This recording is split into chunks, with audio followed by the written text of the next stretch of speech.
ป้าทุกคนเลยเห็นบ่น้องเป็นคนสู่ชีวิตน้องบ่มีพอซักเข้าหายมือจนฟงเลยพี่น้องเอ้ยคำโบเฮ็ดมั่งบ่แล้วเนาะบ้านเฮากะฝนบ่ได้ตกหลายมือแล้วเด้อทุกคนเห็นแล้วก็สงสารน้องหลายเลยค่าดองแพงบ่ตอนนั้นจะเอาผัวนะเท่าไหร่15 ล้านแต่งเมื่อเลยยังได้บ่ลูกเคยนะให้มาซอยเวียกอยากได้ลูกเคยโอ้อยากได้เนาะให้มาซอยเวียกซอยงานเนาะสมมุติว่าคันมีผู้บ่าวมากลูกสาวแม่นี่ต้องไปอยู่กับไอ้แม่เลยอยู่ตาเฮือหรืออยู่ดินแม่นี่แหละโอ้แสดงว่าแม่มีดินลายเนาะปลูกเนาะโอ้ทุกคนแสดงว่าตัวนี้แม่เพิ่นต้องการลูกเคยมาสวยเวียกสวยงานผู้ใดจะดีก็คือมาเอาได้เด้อเขาดองแพงอยู่บ่ลูกสาวแม่นะได้เท่าไรขอนะเท่าไร50 ล้าน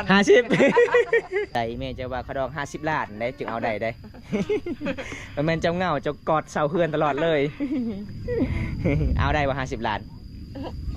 บ่ฮู้อีกแล้วเอ๊ะจึงได้แม่เฒ่านี่เพิ่นว่าบ่ฮู้อีกได้50 ล้านเราว่าเอื้อยนี่15 ล้านเพิ่งจะได้15 ล้านคือกันเขาดองนะให้เอาบ่15 ล้านบ่เนาก็ดักเอาทุกคนสงสารน้องหลาเด้อพี่น้องสบู่เด้อน้องเด้อใจโดยสงสารเจ้าลายเวลามาที่ไฮที่ชวนก็คือเขามีสบู่กับลังมือลังตีนเนาะน้องมาที่ไฮที่ชวนเบิ้งน้องบ่มีเกิบทุกคนเลย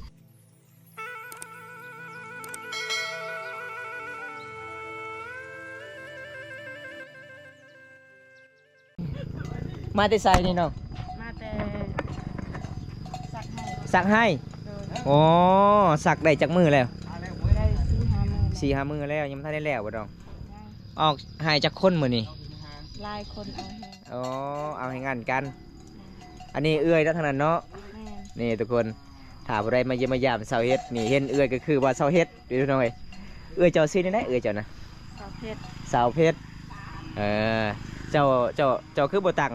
สาวทองอีกไอ้แม่เจ้าไปไสคือบ่เห็นอยู่เฮือนอยู่ซั่นเบิ่งทุกคนเฮือนเก่าน้องอยู่บ่ได้เลยพี่น้องเอ้ยมาฮอบนี่ก็คือน้องก็มีเฮือนงามแล้วพี่น้องเอ้ยยังบ่ได้เฮือนครัวพี่น้องดนแล้วบอมตากับบ่ได้ไปเยี่ยมไปยามน้องมื้อนี้ก็ไปเยี่ยมไปยามคือเก่าตอนนี้น้องสิไปไสนึ่งข้าวบ่นึ่งแล้วอ๋อแสดงว่าไอ้แม่เจ้ามื้อนี้บ่ได้อ้องให้บ่น้องบ่อ๋อมีแต่น้องกับเอื้อยแล้วก็เอาให้งานกันเนาะโอ้น้องเป็นลูกคำผาเลยทุกคนบ่มีพอตั้งแต่น้อยเลยพี่น้องเอ้ยเห็นวิถีชีวิตน้องสาวคนนี้ก็สงสารหลายส่วนเอ้ยเฟิร์นก็คือสาวเพชรเด้อพี่น้องเอ้ยได้อีกผู้นึงคือสาวทอง เอาไอเมย์เจ้าเลี้ยงงัวบอกคือบ่ได้ไปซอยสักเขาให้ไอเมย์เลี้ยงงัวเอาทุกคนตอนนี้ก็คือน้องกับสิเกมอาบน้ำเวลาไปอาบน้ำเนี่ยไปอาบน้ำยุ่ใส่น้องยืเฮือนบ่หมู่บ้านเจ้ามีน้ำประปาแล้วโอ้อาบน้ำก็สะดวกสบายเลยเนาะเป็นจะได้ช่วงนี้บ่มีผู้บ่าวเซต5เลยบ่14นะบ่มีตังเฟซใหม่แล้วตังเฟซใหม่แล้วโอ้มีย่างมือน้องเบิ่งย่างเบิ่งน้องป้าทุกคนเลยเห็นบ่น้องเป็นคนสู่ชีวิตน้องบ่มีพอซักเข้าหายมือจนฟงเลยพี่น้องเอ้ยคำโบเฮ็ดมั่งบ่แล้วเนาะบ้านเฮากะฝนบ่ได้ตกหลายมือแล้วเด้อทุกคนเห็นแล้วก็สงสารน้องหลายเลยถามข่าวๆเรื่องราววิถีชีวิตน้องทางได้เวลาน้องเช็ดขึ้นครัวนะทางนี้แหละทางนี้บ่อ๋อแต่นี่ก็คือได้แล้วเฮือนใหม่เนาะยังที่เฮือนครัวยังบ่ได้ทุกคนก็จะเฮ็ดกินอยู่ตารางสบายดีชาวเฮ็ดสบายดีจ้อยลงมื้อนี้เนาะมาเดี๋ยวนี้จ้อยลงจะเอาตุ้ยขึ้นไปเฮ็ดหยังไปกินหยังมาเฮ็ดเวียกหลายตุ้ยบ่โอ้เฮาก็จะเฮ็ดเวียกจังว่าตุ้ยมาแต่ให้บ่ซักเขาให้หรือเสียยังให้ซักเขาให้แล้วเลยหรือยังหมดแล้วขนาดมาแต่หาที่สวนนาแดงเลยจากมือขาวจากมืออะไรซักเขาให้น่ะลายมือแล้วแสดงว่าปีนี้เฮ็ดให้กว้างบ่บ่ได้กว้างนะเอาให้เอาให้งานหมู่ทุกคนซักให้เจ้าหรือไปซักให้หมู่เดี๋ยวตอนนี้ให้เฮาแล้วยังทรงแหงโอ้ผมบ่มีเงินจ้างอาศัยแห้งแลกเปลี่ยนเอาเนาะคันจ้างในวันนึงเท่าใดวันละแสนเลยทุกคนแล้วเอื้อยเจ้าคือบ่ได้อยู่กับเจ้าแล้วเอื้อยเจ้าเฮ็ดหยังเท่านั้นน่ะเอาลูกละ เอ้ยเจ้าก็เว้าลาวได้อยู่บ่ เราได้อยู่ อ๋อ เลยจะมีผัวแล้วเนาะ ปวดปะกัน พัวปะ แล้ แล้ว ว อ๋อปะจะโดนเลยบ่ ปะจะเดินแล้ว หลังจากปะกันแล้วก็คือพวกของเอ้ยน้องนี่เราเสียหยังแน่ เราไปเรียก อ๋อไปเฮ็ดเวียกเฮ็ดงานแล้วปะลูกปะเมียเลยอยู่เฮือนอยู่ซานก็เลยเอ้ยเจ้าอยู่นํกันบ่ได้กลับมาบ้านบัดนี้ ไม่แล้วเริ่มหลังเจ้าเวลาเจ้าเอาผัวแล้วบ้างใครผัวไปหาเงินเฮ็ดเวียกรับจ้างทำงาน ว่าแม่นไอ้เคยเจ้ามีผู้บ่าวใหม่เลยบ่ไอ้เคยเจ้าลืมเอ้ยเจ้านะบ่ฮู้กันเนาะเอ้ยเจ้าเอาผัวอยู่บ้านใดเนาะ บ้านปะแน่ บ้านปะแหน่ทางสุมพรตะโอยพุ่นโอ้ขึ้นไปเมืองตะโอยทุกคนค่าดองแพงบ่ตอนนั้นเอ้ยเจ้าเอาผัวนะเท่าไหร่ 15 15 ล้าน แต่งเมื่อเลยคำบ่มี บ่มี โอ้ไอ้แม่เจ้าเฮ็ดหยังนั่นน่ะ ฮะ เกลือหมู เกือหมูแล้วเจ้าเป็นหยังคือบ่ได้ซอยไอ้แม่เกือหมูไปซอยไอ้แม่เกือหมูหามาแต่ให้โอ้น้องหามาแต่ให้ที่สวน ใช้เครื่องกูบ่มี เกือบขาดเลยบ่ เอามาถ่าย บ้าทุกคนเลยน้องมาแต่ให้ย่างแบบนี้เลยเด้อพี่น้อง มือจุดดำตีนจุดดำพี่น้องไม่เกือบใส่พี่น้องขาดมันแล้ว น้องเขามาแล้วบ่มีเครื่อง แม่นทุกคน เกือ ผู้ บ ใด ผู้เดียวได้เปลี่ยนกับใช้กับแม่ได้ แม่นผู้ใดใจะดีก็ซื้อให้น้องเกือบเด้อพี่น้องเอ้ยน้องเป็นลูกกำพร้าหาเงินนะครับมาเป็นตอนนั้นไปรับจ้างไปเกี่ยวข้าวอยู่พลานไสก็คือมื้อนี้ก็คือได้ฟ้อนน้องมาที่ให้ที่สวนน้องดำรงชีวิตใช้ชีวิตตามลำพังอยู่กับไอ้แม่ทุกคนแล้วก็เอ้ยส่วนอ้ายเจ้าก็บ่ได้ช่อยเลยบ่มีแต่ไปก็ไปเลยเออ ใครจะได้เมียหรือบ่ อ้ายเจ้าจักคนเนาะ คนโชดเขาบ่เฮ็ดเวียกได้บ่ 3 คนก็บ่ได้ช่วยเวียกใช้งาน คนโชดเขาบ่เฮ็ดเวียกถ้าเขาเอาลูกเอาเมียเนี่ยเขาเฮ็ดพาลูกพาเมียเขาเฮ็ด หลังจากน้องเอาผัวปะก็คืออ้ายเจ้าบ่ได้ช่วยก็มีแต่แม่เนาะเฮ็ดเนาะอืมแล้วมื้อใดเจ้าสิเอาผัวนะ บ่มี บ่มีบ่ใครมีคนมักกับเจ้าสิเอาบ่น้อง เอา อ๋อจะเอาปะไอ้แม่เลย คันเวลาจะเอาผัวนี่บ่มีไผมาซอยเวียกใช้งานเด้ ก็ให้ผัวมาซอยเนาะสมมุติว่าคันมีคนมักฮักเจ้านี่เจ้าสิเอาเท่าใดขาดองเจ้านะเอาคืนเลยได้คันถามเรื่องขาดองเด้อทุกคน เท่าไรก็เอา เท่าใดก็เอาบ่ขอยละคิดว่าเอ้ยเจ้าเอา15เจ้าเอา30 ไอ้แม่เพิ่นกำลังเกลือหมูทุกคนหมูเจ้าจักโตเนาะ 3 โต 3 โตโอ้หมูเจ้าบ่กำลังสบมวยนะ หมูของน้อง3 โตเฮือนน้องมันพังแล้วมาหอมนี่ทุกคน ลืมเลย มาสุดก่อนก็คือน้องเลี้ยงขี้เข็บไว้เด้อพี่น้องเอ้ย อยู่ในเฮือนป้าขี้เข็บตัวบักใหญ่เลย น้ำอยู่แค่น้ำเลย มีน้ำดินในหมู่บ้านนี่เนาะ ป่า น้ำประปาน้ำประปาอันนี้เอ้ยเจ้าเนาะนี่เนาะ แม่ ป้าผู้เอ้ยก็งามสบายดีเด้อสาวทองมันสาวทองสาวเพชร สบายดีสาวเพชรงามไอ้ย่างเจ้าคือเคินอายนะบ่แม่นกันฮอดผัวเก่าบ่ บ่สาวเพชรเจ้ากันฮอดผัวเก่าบ่ บ่อยากได้บ่ผู้บ่าวฝั่งไทยนะอันนี้คือสาวเพชรเด้อทุกคนสาวแม่ห้างลูกหนึงพวกของน้องไปเฮ็ดงานปะลูกปะเมียอยู่เฮือนอยู่ศาล แล้วก็ละ แล้วได้บ่าวบุญตาได้ผู้สาวอีกตึ้งเลยผู้หนึงเจ้าน่ะ อันนี้เอื้อยนี่นะอันนี้น้องอันนี้นะ เอ้ยผู้นี้น่ะ เอ้ย เอาเอ้ยคือบ่ใหญ่ชำน้อง เอาเอ้ย เอ้ยชื่ออะไรก็ สาวเพชร เพชร เมื่อวานเจ้ามี2คนสาวเพชรเนาะ แม่ คนหนึงอยู่ไสเฮือนเรานะอยู่พูน ผู้หญิงผู้ชายลูกเจ้านี่น่ะพ่อมันนี่ป้าเลยดิ แม่ เอาบอกคอยเป็นพ่อมัน บอกลูกเจ้าของพ่อไหม อย่าเอาบ่ผู้บ่าวมาเลี้ยงซอยนะสาเหตุ เราบ่เอาแล้วเราเอาชาตินี้บ่เอาอีกแล้วผัวเราแม่นบอกบ่เอาบอก ลาบเลยบ่ว่าจึงได้นี่บ่ ที่เอาอยู่บ่ผัวนะบ่เอาเราบ่ชนใจแล้วพ่อบุตาเอ้ย อีหยังสาว เรา สา เอา วเฮ็ด ค่อยลาบแล้วค่อยบ่เอาแล้วผัวนะ จะว่าเอ้ยเจ้าเว้าลาวได้วิหยังเอ้ยเจ้าคือบ่ปากบ่เว้าเลยภาษาลาวนะ กา บ่กล้าบ่ฮักแต่บ่กล้าบอกเนาะ แม่ โอ้ ฮักแล้วต้องบอกเลย นี่ยังอยู่ทางหลังยัง อาจสิ ชอบ มัก อย่างนั้นน่ะนี่ยัง มีหยังไง บู คลี อย่ามันรุดใช่ไหมอย่ามันรุดใช่สิเขาแล้วมันยังเบิ่งจับเบิ่งเลย เคลี เด้อย ร์รวลเบิ่งทีเคลียร์รวลมันยังเคลียร์รวลเลยเห็นเลยบ่ จับไป ไอ้ยังก็เอิ้นน่ะเคลียร์รวล เป็นยังไง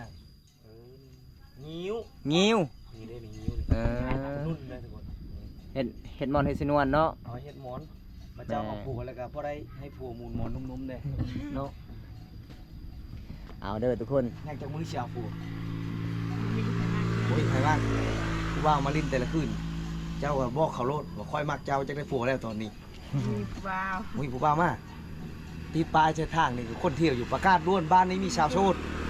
อยากได้ผัวตอนนี้ มีจะว่าเจ้ามีผู้บ่าวแล้ว บ่มี บ่มีบ่ ขายกันบ่ชงไอ้น้อง หรือว่าบ่แม่นเอ้ยเจ้ามีผู้บ่าวเลยเนาะลาบ่ปากบ่เว้าแน่เห็นบ่เอ้ยน่ะมีผู้บ่าวแล้วบ่ปากบ่เว้า แม่ยังก็เขาเอิ้นเจ้าน่ะ แม่ตา แม่ตา แม่ตา หาวซื้อคอยอีกแล้วบัดนี้ คอยเป็นพ่อตา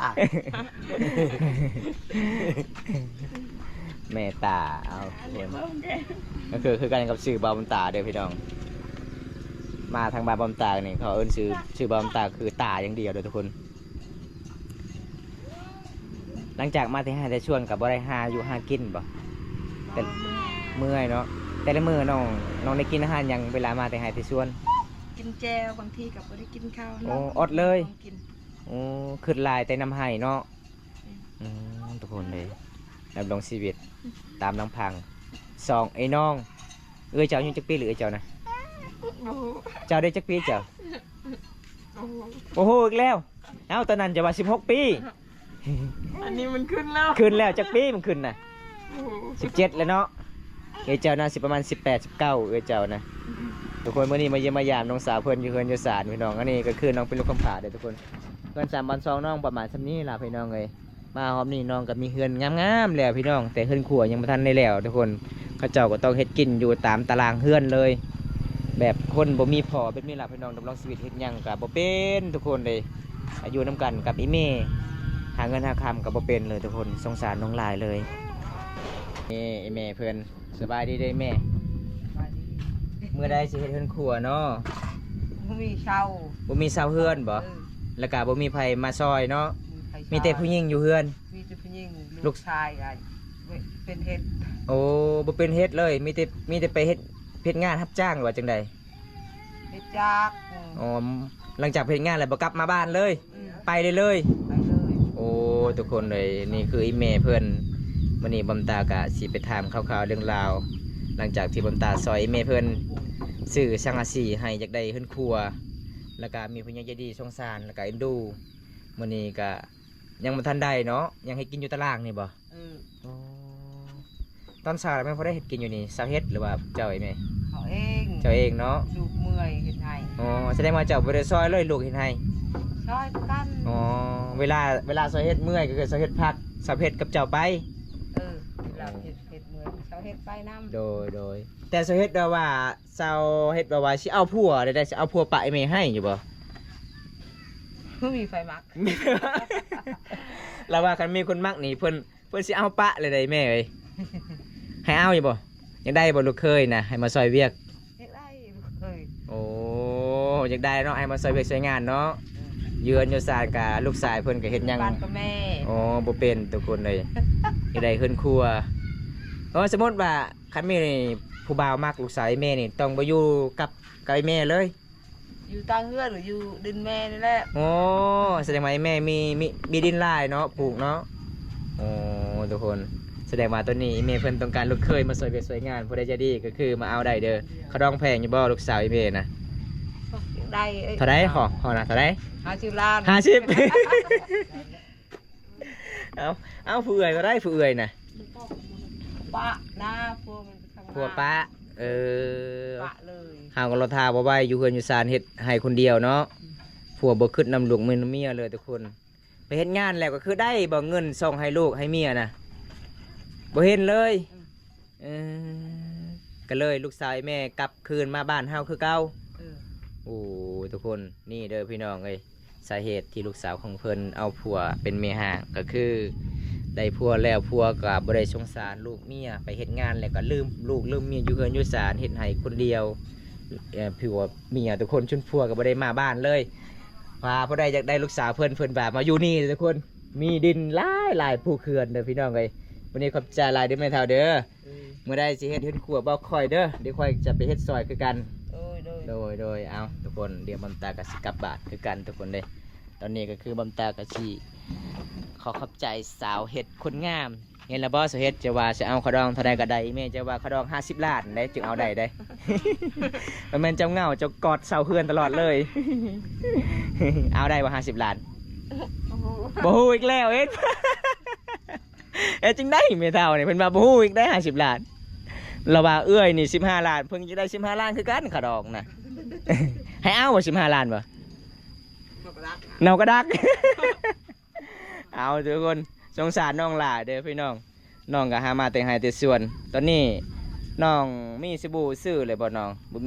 บ่มีเงินเลยโอ้ข้าวกินก็บ่มีทุกคนบำตากะโดนแล้วบ่ได้ไปเยี่ยมไปยามน้อง